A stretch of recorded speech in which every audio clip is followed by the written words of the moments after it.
सम्मान, संबंध, दोनों एक दूसरे के साथ ऐसे जुड़े हैं जैसे दीपक और बाती। ना कोई कम है ना कोई अधिक, दोनों का अधिकार समान होना चाहिए। जैसे पति पत्नी का संबंध। अब इसमें पति का अर्थ स्वामी नहीं, साथी। उसका कर्तव्य है साथ देना, आदेश देना नहीं। और ये संबंध सहकार से बनता है, अधिकार से नहीं। हाथ बढ़ाने से बढ़ता है, उंगली उठाने से नहीं। यदि इस संबंध में एक दूसरे का मान रखोगे, एक दूसरे का सम्मान करोगे, तभी ये संबंध बढ़ेगा, तभी ये संबंध अभिमान योग्य बनेगा। राधे राधे। सूर्य की किरणें कितनी दिव्य होती हैं ना। प्रतीत ही नहीं होता कि ये सूर्य रात्र भर अंधकार से जूझ रहा था। ये सूर्य प्रतिदिन उदित होता है, ये भुलाकर कि पिछली सांझ में ये डूब गया था। फिर से उदित होता है, सारे संसार को प्रकाश देता है। यही अंतर है हम में और सूर्य में। सूर्य बीती को बिसार कर आगे बढ़ता है, हम प्रतिदिन भोर में उठते हैं, वही पुरानी बातों को साथ लेकर चलते हैं, उसी कड़वाहट में स्वयं को लपेट लेते हैं। अब यही बीती बातों की श्रृंखला हमें जीवन में आगे बढ़ने ही नहीं देती। देखिए, यही जीवन है। भूल सबसे होती है, अपयश सबको मिलता है, सबकी यात्रा में असफलता लिखी है, सभी बुरे दिन देखते हैं। किंतु इन सारी बातों को भुलाकर जब जीवन में आगे बढ़ोगे, तभी तो इस संसार में, इस आकाश में सूर्य बनकर चमकोगे, तभी तो इस संसार को प्रकाश दोगे। इसलिए प्रतिदिन जागिए, एक नए जन्म के साथ, एक नए उत्साह के साथ, एक नए लक्ष्य के साथ। क्योंकि ये बीती बातें आपको पीड़ा देने के लिए नहीं, केवल शिक्षा देने के लिए होती हैं। राधे राधे। नवरात्रि का पर्व आरंभ हो चुका है और ये पर्व अत्यंत भव्य है, क्योंकि ये पर्व जगत माता से जुड़ा है। मां कितना छोटा सा शब्द है, किंतु ठीक से देखो तो समस्त संसार इसी शब्द में समा है। मां जो अपनी संतान के लिए हर संभव प्रयास करती है, कुछ भी करने के लिए सज्ज रहती है। मां जिसका सबसे बड़ा गुण निश्चलता, मन में ना कोई पूर्वाग्रह, ना कोई भेदभाव, ना कोई छल कपट, और इतनी भोली होती है मां। संतान भले ही झूठा रो दे, मां को लगता है कि कदाचित वास्तव में भूख लगी होगी। मां चाहे जन्म देने वाली हो, चाहे पालने वाली, स्वर्ग, ये स्वर्ग हमें मां के चरणों के नीचे ही प्राप्त होता है। इसी मां को हमारा शत शत प्रणाम। राधे। सहनशीलता मां का दूसरा सबसे बड़ा गुण। कहते हैं कि धरती से अधिक सहनशील और कोई नहीं। उसे खोदने के पश्चात भी धरती हमें फसल देती है, किंतु मां, ये मां धरती से कम सहनशील नहीं। तनिक सोचिए, 9 माह तक संतान को अपनी कोख में रखना, क्या ये सहनशीलता कोई पुरुष दिखा सकता? क्या ये सहनशीलता कोई पिता दिखा सकता है? स्त्री में शील भले, सहनशीलता की परिभाषा उसे मां बनने के पश्चात प्राप्त होती है। स्वयं का अस्तित्व भुलाकर संतान का अस्तित्व बनाती है। शिशु की लात खाकर भी आनंद से उसे दूध पिलाती है। ये होती है मां। और इसी माँ जननी को हमारा शत शत प्रणाम। राधे राधे। माँ का एक और सबसे महान गुण स्वयं को ढालने की अद्भुत शक्ति। जिस प्रकार एक माँ स्वयं को ढाल सकती है और कोई नहीं कर सकता। माँ एक महानदी की भांति है जिसकी ऊर्जा असीमित है किंतु अहंकार बिल्कुल नहीं। जिस प्रकार एक नदी ढलान के अनुरूप मुड़ जाती है, उसी प्रकार एक माँ अपने संतान के अनुरूप ढल जाती है, चाहे जैसी भी परिस्थिति हो। उसके सोने के समय के अनुरूप स्वयं का सोना, उसके जागने के समय के अनुरूप स्वयं का जगना। संतान की इच्छा का भोजन वो स्वयं का मनपसंद भोजन बना लेती। ये माँ का आंचल ही तो है जो धूप में छाप बनकर आता है, जो शीत में कंबल बनकर आता है। माँ ऐसी होती है कि संतान की निद्रा ना टूटे, इसलिए एक करवट सोने का अभ्यास कर लेती और इतना स्वयं को केवल वही ढाल सकती है जो संतान की ढाल बन सकती। इसी माँ को हमारा शत शत नमन। राधे राधे। माँ के दो और सबसे महान गुण साहस और संबल। साहस ये कि वो अपने संतान के लिए कुछ भी कर सकती, और संबल ये कि वो अपनी संतान को कभी टूटने बिखरने नहीं देगी। तनिक सोचिए, जब भी आपको चोट लगती है, चीख से पूर्व मां का नाम मुख में क्यों आता है? तनिक सोचिए, जब आपको बल की आवश्यकता होती है, साहस की आवश्यकता होती है, आगे आप अपना मार्ग देख रहे हैं जो अत्यंत कठिन प्रतीत हो रहा है, तब मुख से मां की ही शपथ क्यों निकलती? क्योंकि मां ही है जो हमें साहस देती, मां ही है जो हमें सहारा देती है। मां जानती है कैसे हमारी उंगली पकड़ के हमें चलना सिखाना है।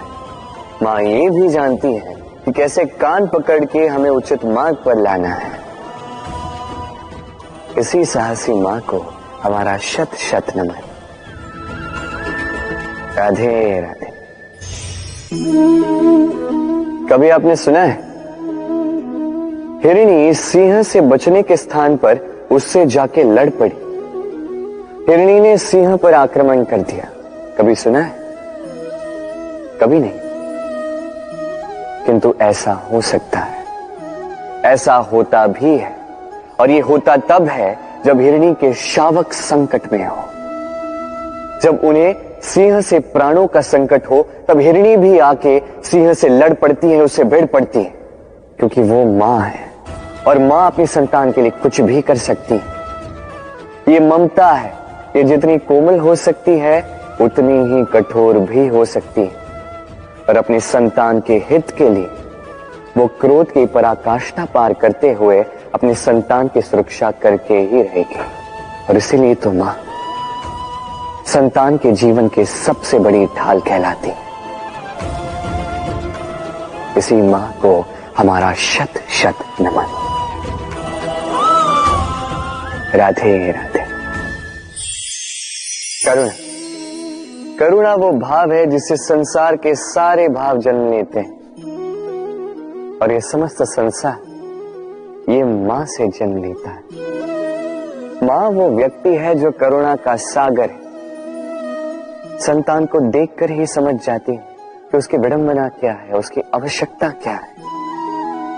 संतान के नेत्रों में यदि अश्रु दिखे, वो देखकर ही समझ जाती है कि उसके शरीर के कौन से भाग में उसे चोट लगी है। संतान के बिना कहे मां समझ जाती है कि आज भोजन में संतान क्या खाएगी। ये होती है मां। मां करुणा का सबसे बड़ा रूप है, और आज के युग में मनुष्य जो है थोड़ा भी आगे क्यों ना निकल जाए, मां को तो पीछे ही छोड़ देता है, मां को भूल ही जाता है। ये भूल आप कभी ना करें, कभी ना करें, क्योंकि मां वो करुणा है जो यदि आपके जीवन से चली गई, उसके पश्चात आप जीवन अवश्य जिएंगे, किंतु कभी जीवन जी नहीं पाएंगे। उसके पश्चात आपके जीवन से आपका ये मूल्यांकन, आपके जीवन से करुणा का ये भाव, ये भी आप खो दोगे। आपकी मां सबसे अधिक महत्वपूर्ण है। यदि मां को खो दिया तो समझ लीजिए सब कुछ खो दिया। इसलिए मां को सदैव स्मरण रखिए, सदैव उसे प्रेम दीजिए और मेरे साथ कहें, राधे राधे। आज विजयदशमी, वो दिन है जब श्री राम ने रावण का वध किया। वो दिन है जब श्री राम ने लंका पर विजय प्राप्त की। लोग कहते हैं कि यह अच्छाई की बुराई पर विजय का प्रतीक है। इसे देखने का एक और रूप भी है।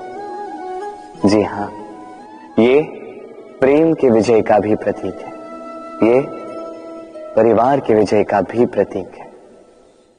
आपको तो ज्ञात होगा ही कि रावण महाज्ञानी था, महाशक्तिशाली था, महादेव का परम भक्त था रावण। अब जो व्यक्ति कैलाश पर्वत उठा सकता था, वो व्यक्ति स्वयं एक कटे हुए वृक्ष की भांति श्री राम के चरणों में गिरा हुआ था।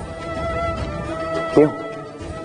क्योंकि राम के साथ लक्ष्मण था, वही रावण के साथ विभीषण भी नहीं था। एक और परिवार में बढ़ता प्रेम था, तो दूसरी ओर परिवार में बढ़ती दरार। स्मरण रखिए, यदि संसार पर विजय प्राप्त करनी है तो सर्वप्रथम परिवार में प्रेम बनाए रखना होगा। परिवार में केवल प्रेम बढ़ाइए, द्वेष कभी नहीं। आप सदैव सुखी रहेंगे और जीवन की हर बाधा पर आप विजय प्राप्त करें। राधे राधे। देखिए, कल जो आने वाला है उसके लिए आज को व्यर्थ करना अनुचित है। हमें इस प्रकृति से यही सोच, यही सीख पानी चाहिए। आज का ये क्षण, ये कल नहीं आएगा, और कल जो क्षण आने वाला है वो आज को किसी भी प्रकार से प्रभावित नहीं करता। बस इसी सीख को ध्यान में रखते हुए आप सभी निश्चिंत रहिए। जीवन क्या है? ये जीवन, हम जन्म लेते हैं, बड़े होते हैं, हमारे माँ बाप हमें पालते हैं, फिर उनके धन से हमारा बालपन बीतता, फिर हम बड़े होते हैं, हम विवाह कर लेते हैं, हमारी संतानें होती, हम उनको पालते हैं, फिर हम वृद्ध हो जाते हैं और एक दिन इस संसार से चले जाते हैं। क्या यही जीवन है? आता होगा ये प्रश्न मन में कई बार, है ना? अब तनिक जल की यात्रा देखिए। सागर से भाप बनकर उठता है, मेघ बनकर बरसता है, फिर नदी बनकर पुनः सागर में समावेश करता है। किंतु कभी ये प्रश्न नहीं करता कि उसका जीवन क्या है, उसका उद्देश्य क्या है। हर भाव जीता है और दूसरों के लिए जितना बन सके देता जाता। जब सागर में होता है तो असंख्य जल जीवों को जीवन देता है। जब सागर से भाप बनकर मेघ बनता है तो किसानों को आशा देता है कि फसल पुनः उपजेगी। जब वर्षा बनकर बरसता है तो इस सूखी प्यासी धरा को सींचता है। और जब नदी में होता है तो किनारों पर वनस्पतियों को जन्म देता है।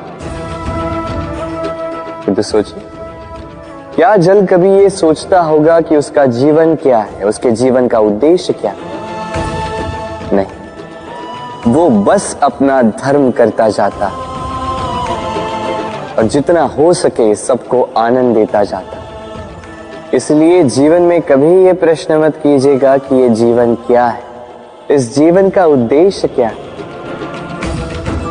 बस इस जीवन को जिए और जितना हो सके उतना सबको आनंद दे। मन प्रसन्न होकर बोलेगा राधे राधे। कभी वर्षा के कारण बने कीचड़ से होकर आप अपने घर गए? पादुका पहनने के कारण आप उस कीचड़ से तो बच जाते, किंतु उन पादुकाओं द्वारा उड़ने वाली कीचड़ की बूंदें आपके वस्त्रों को मैला कर ही देती। किंतु फिर भी उन बूंदों से आपके वस्त्र मैले हो जाएंगे, इस कारण से आप पादुका पहनना तो नहीं छोड़ते। इसी प्रकार जीवन में कुछ ऐसे लोग भी आते हैं पादुका की भांति, जो आपको कीचड़ से तो बचा लेते हैं, किंतु वस्त्र रूपी आपके मन पर शंका के दाग लगा ही जाते हैं। इन लोगों के कारण से मन को खिन्न करने की आवश्यकता नहीं। आवश्यक है ये सोचना कि आपको आपके पांव कीचड़ से बचाने या आपके वस्त्र। जीवन में गंभीर होना अच्छी बात है, किंतु हर बात को यदि गंभीरता से लेने लगोगे तो जीवन का आनंद समाप्त हो जाएगा।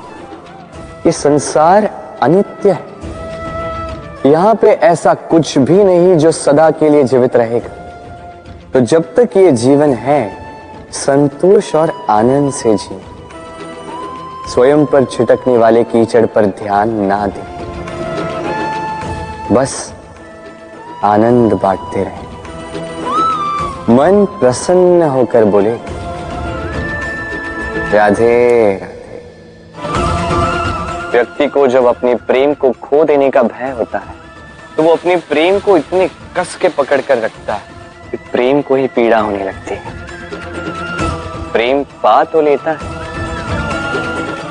किंतु उसे कैसे सहेजना है ये जब उसे नहीं समझ आता, तब वो उस प्रेम पर स्वामित्व पाने का प्रयास करता है और यहीं जन्म लेती है असुरक्षा की ये भावना, ईर्ष्या।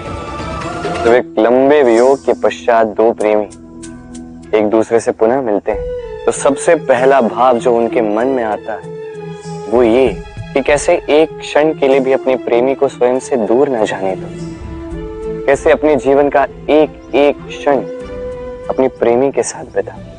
प्रयास ये रहता है दाऊ, इन दो प्रेमियों के मध्य में कोई भी ना आ पाए, और जब ये नहीं हो पाता तब जागती है ईर्ष्या। परीक्षा एक ऐसी व्यवस्था जिससे मुझे, आपको, सबको कहीं ना कहीं दो चार होना ही पड़ता है। स्मरण कीजिए अपना बालपन। आप परीक्षा देने बैठे हैं। अब कुछ बालक ऐसे होते हैं जो वर्ष भर परिश्रम करते हैं, पढ़ते हैं, मन से परीक्षा देते हैं। कुछ बालक ऐसे होते हैं जो अपने आसपास बैठे बालकों की नकल करते हैं और परीक्षा में उत्तीर्ण भी हो जाते हैं।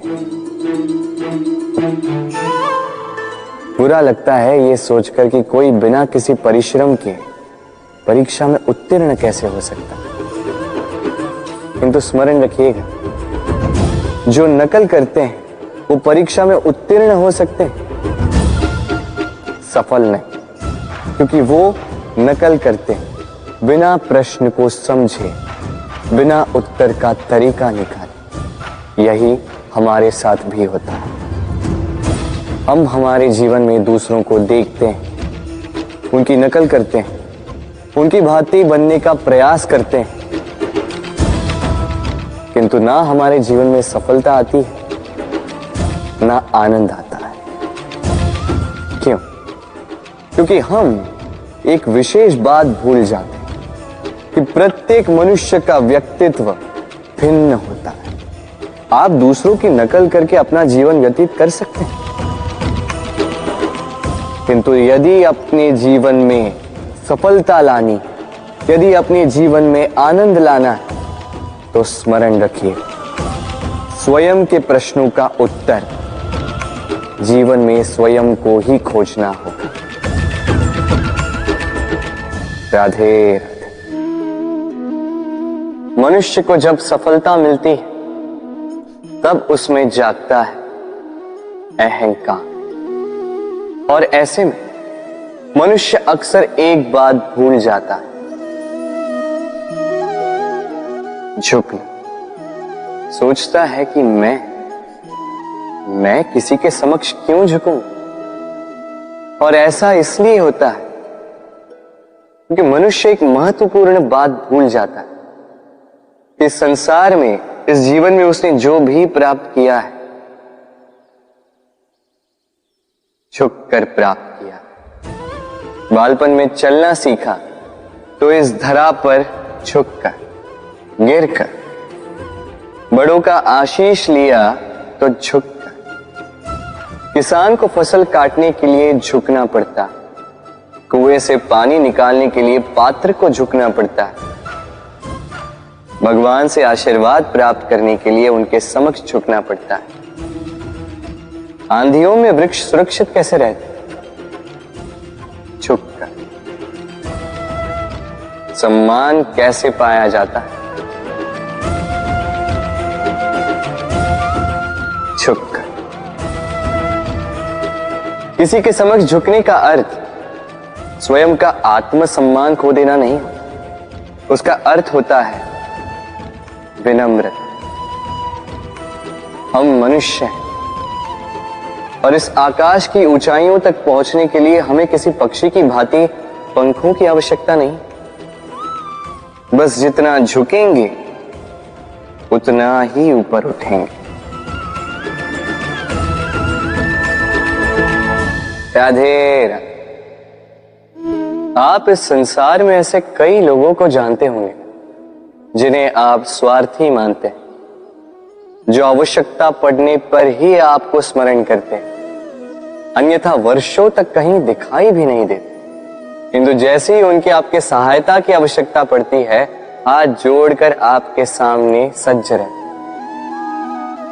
बड़ा क्रोध आता है ना इन, मन खिन्न हो जाता है। मन से ये स्वर निकलता है कि इस व्यक्ति की सहायता ना करें। किंतु ऐसा कभी मत कीजिए। आप सोचेंगे क्यों कह रहा हूं मैं ऐसा? स्मरण रखिएगा, दीपक का स्मरण व्यक्ति केवल तभी करता है जब अंधकार गहरा हो जाता है। उसे स्वार्थी मानकर स्वयं व्याकुल ना हो, स्वयं को दीपक मानकर आनंदित होइए। भाग्यवान समझिए खुद को कि किसी को आवश्यकता पड़ने पर आपकी याद आए, कि आप इस संसार में किसी की सहायता करने योग्य हैं। इस जीवन में किसी के स्वार्थी होने से स्वयं का दृष्टिकोण न बदले। बस ये दृष्टि रखिए, स्वयं के